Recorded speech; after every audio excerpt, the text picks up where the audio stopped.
Hello and welcome back to Corben Comics Reviews. I'm doing a review of 2008's Dark Horse Hellboy, The Crooked Man. Three-part story takes place in the Appalachian Mountains in 1958. It's definitely a weird horror angle to this one. Excellent story, excellent art, but I think this one will rank among some of the classics of Richard Corben. So opens up in the mountains in a cabin, and Hellboy's there investigating this girl. She's all in a coma, and they don't know what's going on. But a man walks in, and he knows more than what's going on. His name's Tom Farrell, and he came back from town from years ago. These people are stunned to see him again because he'd left town a long time ago. But he grabs this thing down on the ground, witch ball. And Tom Farrell takes Hellboy. They have to go check out somebody who they think might be responsible. And it was this person named Cora Fisher. Tom asks about his father as well and his mother. Mother's dead. And they think the father's lost up in the woods.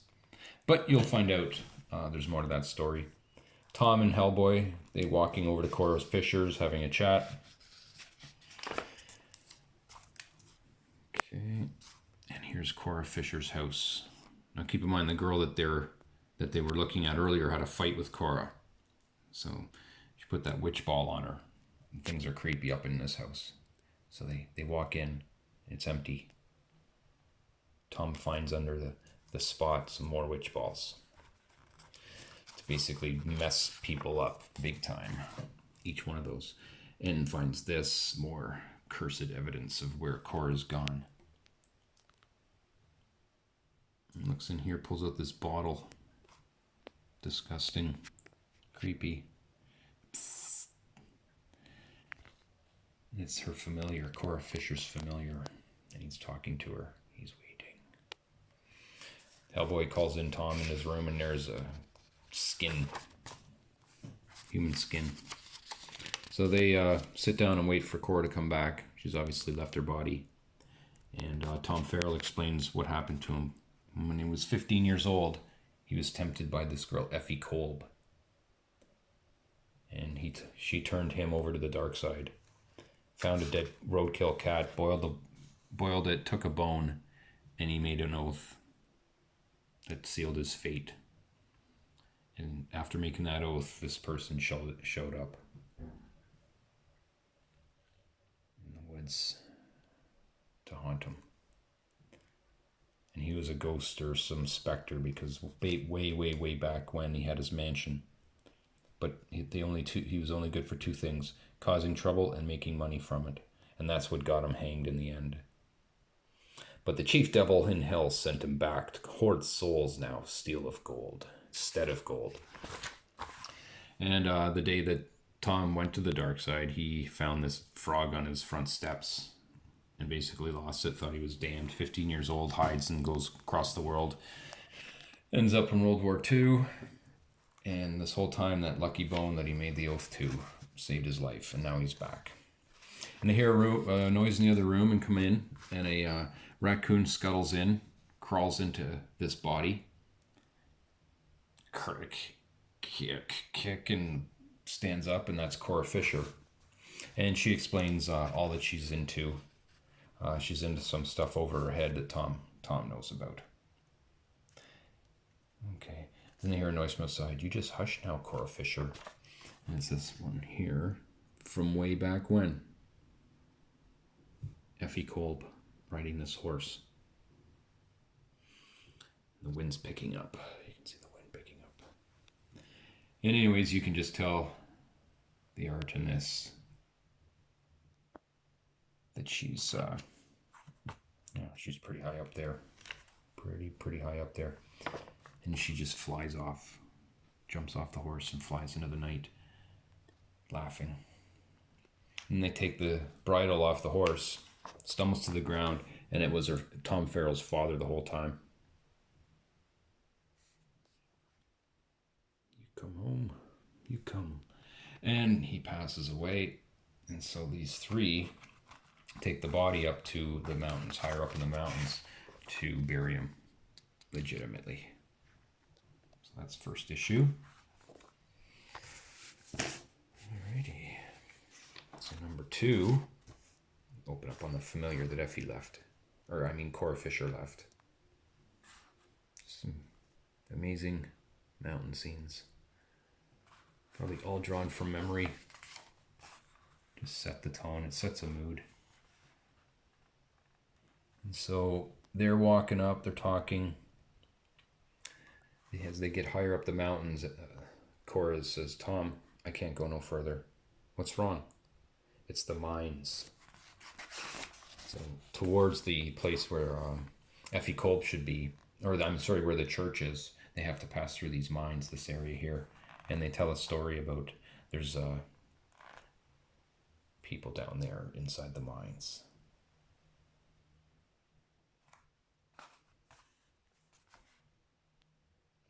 The Melungian witches.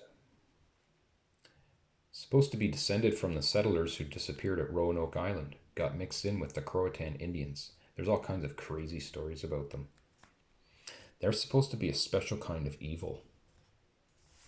And there's a story told about how in 1902, so that would have been 56 years earlier, there was a big cave-in at the mine. Everybody's trapped underneath. And so they would have transformed. Something would have happened to them back then. So that was 56 years ago, but then her presence must have awoken them. Look at that. That's creepy. And yeah, she starts to totally freak out. And the next thing you know, they look around and it's nighttime. We're in the hurricane now. And the witches keep taunting Cora. Taunting her until all of a sudden something splurts out of her mouth. She's in bad shape because this gets worse and worse, and she fills up and fills up through this incantation. And they burst out and they attack Hellboy and Tom Farrell. So, yeah, both of them are in super rough shape.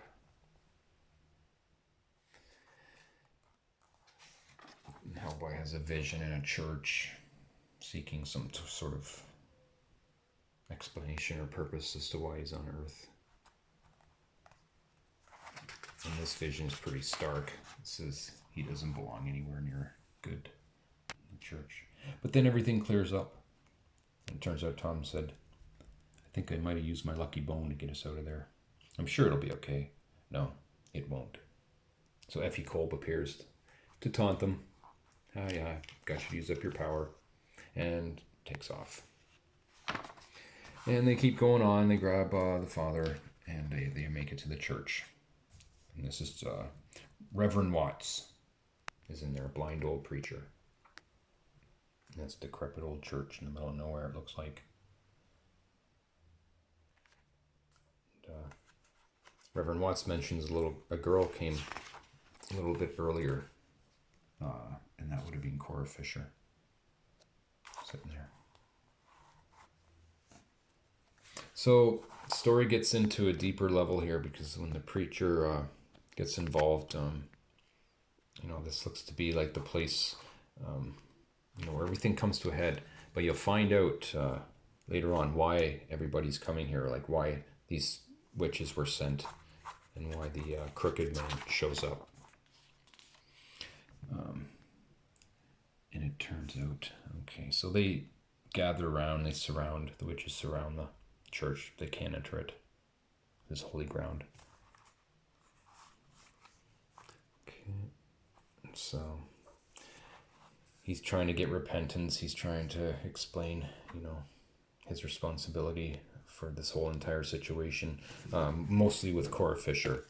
But when he was younger, he really messed up, and who knows where life would have went if he didn't make that one fateful decision to sell his soul. And so we're still taunting. Okay. Hellboy's getting a little frustrated. He's getting a little impatient. And just when that happens, Crooked Man, Jeremiah Miser Whitkins, shows up. And I can't imagine what kind of voice you got Tom Farrell in there. And that boy owes me something. And I'm come to collect. So that's that. Little bonus page. How to make a witch ball. Classic Corben. And we'll reach the conclusion. So they're at the church. They have the father's body. And now they're surrounded by the witches. And they're trying to negotiate and barter. Crooked Man Whitkins wants Tom to voluntarily come out and surrender.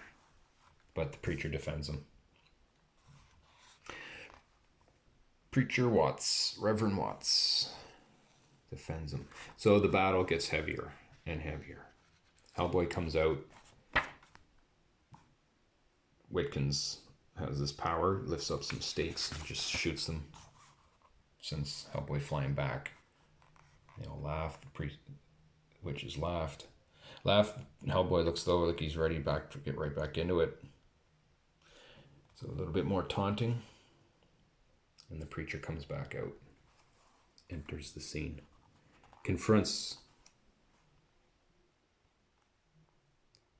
Crooked Man. Taunts. Tempts the preacher. Give him up. Surrender everything and I'll give you gold. I'll give you health. I'll give you youth again. He says, no, sir. I come fairly by my years and all my afflictions. I don't want nothing else. So that's it. Get to the next stage in the fight. Look at all these graves and these coffins. Crooked Man Whitkins picks up these coffins, throws them into the church, sends them flying, and the bodies to tempt also rejected and turn into animated corpses. This huge battle in here. Just grave after grave. Whoosh, whoosh. These fights going on. Hellboy is pretty much handling himself. Tom Farrell is handling himself. The preacher's got this moment where he's just trying for some sort of sign or some miracle to figure out how to get out of this. Because it looks like there's no end to these zombies that are coming. He figures it out. So Crooked Man, still taunting.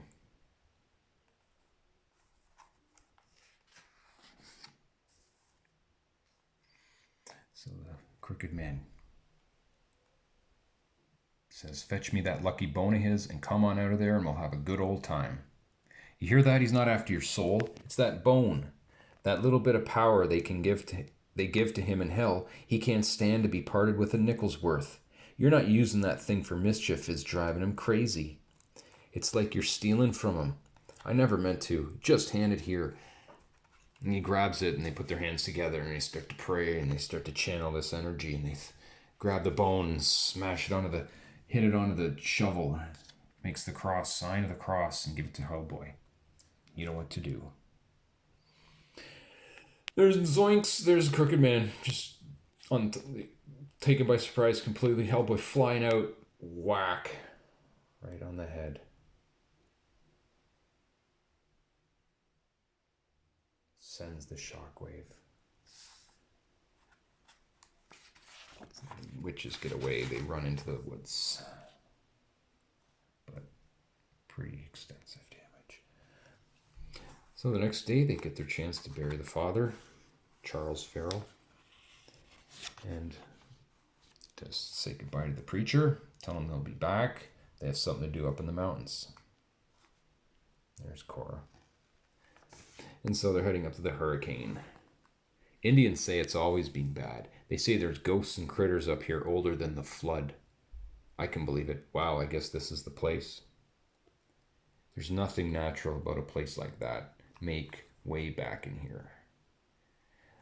And then they hear a voice from inside. I know what you want. You come for my gold, but you can't have it. And then check this out. And there's the Crooked Man back. His defenseless, crippled self. And that's all these souls that he's collected over the years. And he's just standing around it. And Tom Farrell gives him his bone, his lucky bone back. Oh, whoosh, and it's gone. And the curse is lifted. I guess basically you're gonna find out what happens to the witches right here. They hear a noise as they leave the mansion, or whatever house you call it. Right there, it's all decrepit. So I don't know, would this be an illusion? And it was actually just this old, rundown, broken, decrepit, house. But they hear a noise in the bushes, and there's F.E. Kolb. So all the other witches probably are just completely on death's door. And Tom Farrell pulls out the bridle. No, please don't. Puts it on her. And snort. It's fine. This is not a very Christian thing to do. I like her better this way. I wonder where I can get me some paint.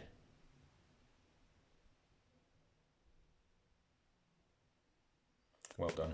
Great story. So I hope you enjoyed that. 3 issues of Hellboy's The Crooked Man.